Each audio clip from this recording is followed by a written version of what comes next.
Hello everyone, welcome to our channel Gyan Baba, and today's our topic is from the subject Introduction to Disability, and our topic is from the unit 1 Understanding Disability, and the topic name is Prevalence and Demographic Profile, Concept of Prevalence and Incidence.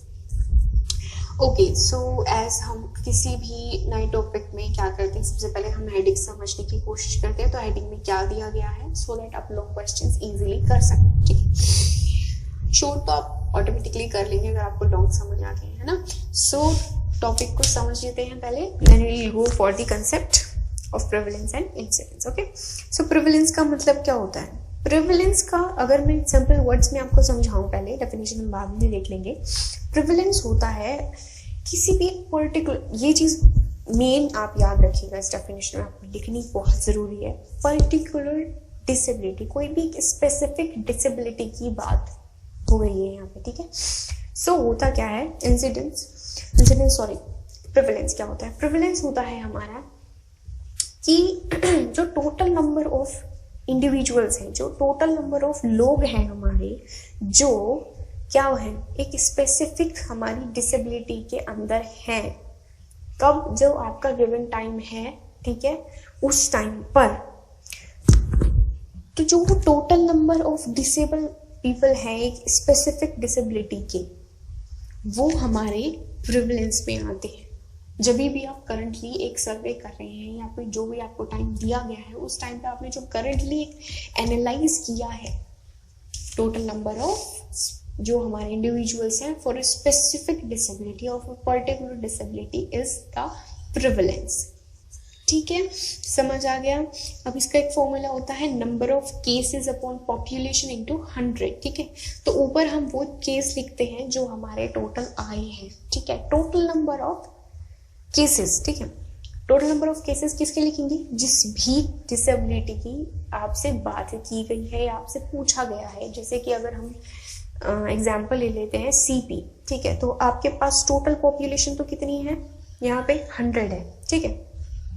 और जो 100 जो population है उसमें से 10 जो लोग हैं वो हमारे सीपी के हैं, ठीक है।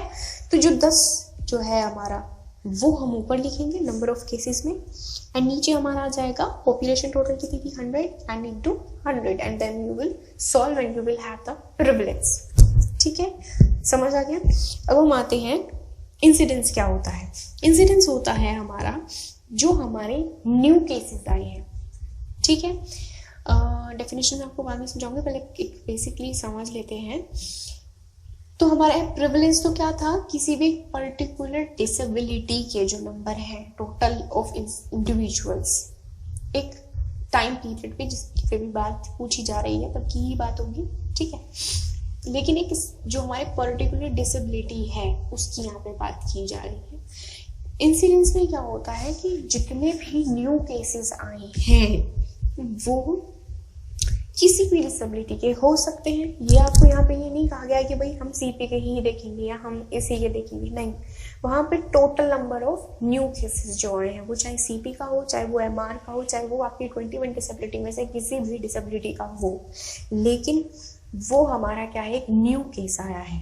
तो वो जो न्यू अराइज केसेस होते हैं और एक स्पेसिफिक टाइम पे पूछे जा रहे हैं, ठीक है, वो हमारे इंसिडेंस होंगे, ठीक है। तो on a specific time period जो नए केसेस आए हैं उनको हम इंसिडेंस बोलते हैं। So definition is here, total number of new cases arises over a specific time period is known as incidence.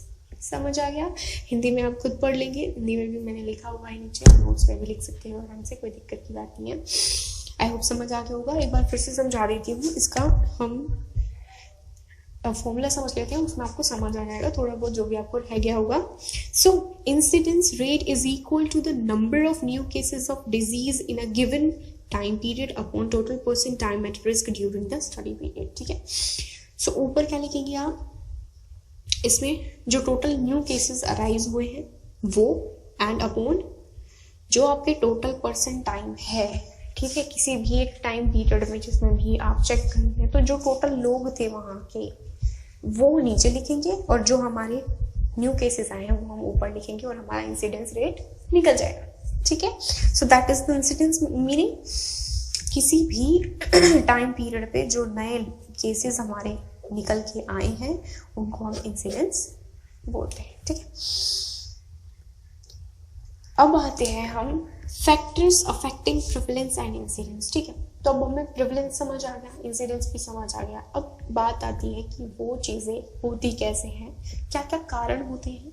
So factors जो होते हैं वो अब हम देखेंगे कि क्या क्या फैक्टर्स होते हैं इन चीज़ों को लाने की वजह, ठीक है। सो द फर्स्ट जो फैक्टर है वो हमारा एज होता है, देन हमारा जेंडर होता है, देन हमारा सोशल लेवल होता है एंड देन रिलीजियस फैक्टर्स भी होते हैं, ठीक है। तो एज कैसे होता है अब मैं आपको अपनी लैंग्वेज में एक बार बता देती हूँ, फिर उसको हम रीड आउट कर लेंगे। तो एज कैसे होता है हमारा factor, some disabilities also depend upon age, ठीक है। तो कुछ जो डिसेबिलिटीज होती हैं वो हमारी एज पे होती हैं, ठीक है, कि इस एज तक होंगी। जैसे कि अगर मैं बात करूँ पोलियो की, ठीक है, तो पोलियो जो होता है वो हमारा 5 साल के बच्चे तक हो जाता है, ठीक है। तो ये बहुत सारी जो हमारी डिसेबिलिटीज होती हैं वो एक टाइम पीरियड तक हो जाती हैं। सो एक एज होती है हर चीज़ के लिए, ठीक है। तो एज एक फैक्टर है हमारा इसके लिए। देन जेंडर कैसे होता है, जैसे कि अगर मैं आपको एग्जांपल लूँ कि भाई जो हमारा रेट सिंड्रोम होता है वो लड़कियों में ज़्यादा पाया जाता है एज कंपेयर टू मेल, ठीक है। तो इसी तरीके से जो हमारा जेंडर है वो भी एक फैक्टर बन गया, क्योंकि भाई अब कुछ ना कुछ तो रीज़न है ना क्रोमोसोमल कि भाई लड़कियों में ज़्यादा होता है हमारा रेट सिंड्रोम और जो लड़के होते हैं उनमें कम होता है, ठीक। तो ये भी एक हमारा जेंडर के अकॉर्डिंग फैक्टर बन गया। Some disabilities are also affected by gender of the person. For example, hemophilia is often found among males as compared to females, ठीक है। तो जैसे कि रेट सिंड्रोम का मैंने बताया कि वो फीमेल्स ज़्यादा होता है एज कम्पेयर टू मेल्स। अब यहाँ पे मैंने एग्जांपल दिया है हेमोफिलिया का, जिसमें कि जो मेल होते हैं उनमें ज़्यादा पाया जाता है as compare to the females, ठीक है। अब जो थर्ड पॉइंट आता है वो हमारा सोशल लेवल है, ठीक है। सोशल लेवल कैसे हमारा एक फैक्टर बन गया, अब वो चीज़ समझ लेते हैं। जैसे कि आप भाई सोशली मीन्स ये हो गया कि आपके एनवायरनमेंट में कुछ ऐसा होना जिसकी वजह से इस तरीके की चीज़ें हो रही हैं, डिसेबल लोग हो पा रहे हैं, कहीं ना कहीं कोई ना कोई कारण हमेशा रहता है, ठीक है, एनवायरनमेंट के अंदर भी, ठीक है। तो एनवायरनमेंट के अंदर जैसे कि हमारी क्या क्या चीज़ें आती हैं, हवा आ गई, आसपास के लोग आ गए, ठीक है। तो एनवायरनमेंट में ये सारी चीज़ें आ जाती हैं। तो इनमें अगर कोई सोशली या फिर कोई ग्रुप है आपका ऐसा, ठीक है, तो ये भी एक फैक्टर माना गया है सोशल लेवल का। तो हम इसको पढ़ लेते हैं। Disabilities is also a result of social level of a place as some disabilities arises as a result of garbage. कूड़ा जहाँ पे पड़ता है तो वहाँ पे भी ये चीज़ें ज़्यादा मानी जाती हैं, कहा गया है, ऐसा साइंटिस्टों ने कहा है। ऐसे ही माल न्यूट्रिशन, ऐसा तो आपको सभी को पता होगा कि प्रीनेटल जो हमारे होते हैं, अगर बच्चे को न्यूट्रिशन नहीं मिल रहा है, माँ को न्यूट्रिशन नहीं मिल रहा है प्रॉपर, तो बच्चे में कमी आ सकती है, प्रीनेटल में भी एंड पोस्टनेटल में भी, ठीक है। भाई प्रेगनेंसी थी तभी भी अगर माँ को अच्छे से खाना पीना नहीं मिला तो बच्चे में कमी आ सकती है। और पोस्टनेटल अगर वो भाई जन्म हो गया बच्चे का और उसके बाद उसको नहीं अच्छे से प्रॉपर खाना मिल रहा है तो तभी भी ये चीज़ें हो जाती हैं। So malnutrition is also a thing.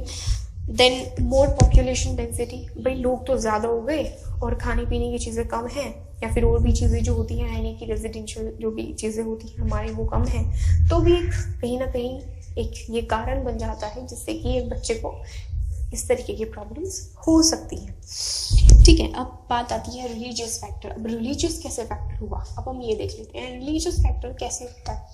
अब आपने देखा होगा कि कहीं कहीं ना एक प्रथा है कि जल्दी शादी हो जाती है लड़की की, पहले तो बहुत ज़्यादा होती थी, लेकिन अब क्या है कि बहुत सारे जगहों पर तो ये बंद हो गया है। अब तो काफ़ी लेट करने लगे हैं लड़कियों की भी शादी, काफ़ी चेंज हो गया है। बट अभी भी कुछ जगहों पर ऐसा होता है कि जल्दी शादियां हो जाती हैं लड़कियों की, जिनकी वजह से इस तरीके की चीज़ें हो जाती हैं। तो एक कल्चर है ना, एक जो रिलीजियस कल्चर चल रहा है कि भाई हमारी तो प्रथा है, हम पहले से यही चीज़ें करते हैं, ठीक है। ऐसे आपने बहुत सारी चीज़ों में सुना होगा। तो इसी तरीके से ये एक एग्जाम्पल है। ऐसे ही जो हमारे मुस्लिम्स होते हैं उनमें भी ये चीज़ होती है कि वो ब्लड रिलेशंस में भी शादी कर लेते हैं। जैसे कि आपने सुना होगा कि भाई उसकी ये लगती थी और अब उसकी शादी हो गई है। तो ये भी एक मेन फैक्टर माना गया है कि ऐसे ब्लड रिलेशंस में अगर आप शादी कर देते हैं तो भी बच्चे हमारे डिसेबल होते हैं। इट इज़ ऑल्सो एक फैक्टर माना गया है। सो इसको भी देख लेते हैं। Sometimes disabilities also arises as a result of religious practices. For example, more disabilities are found among Muslims as compared to other religion due to early age marriages। ठीक है, early age marriages होती हैं उनमें, ठीक है, तो इस वजह से भी होता है। and marriages within the blood relations। तो दिस इज, मैंने भी आपको समझा ही दिया है कि ब्लड रिलेशंस में अगर शादी करते हैं तो उसका भी यह एक कारण माना जाता है कि बच्चा डिसेबल होता है। ठीक है, so this is it. Then we comes to this some important prevalence and incidence. अब कुछ जो थे इम्पॉर्टेंट लगे मुझे, मैंने वो यहाँ पे नोट डाउन किए हैं, तो उनको एक बार गो थ्रू कर लेते हैं।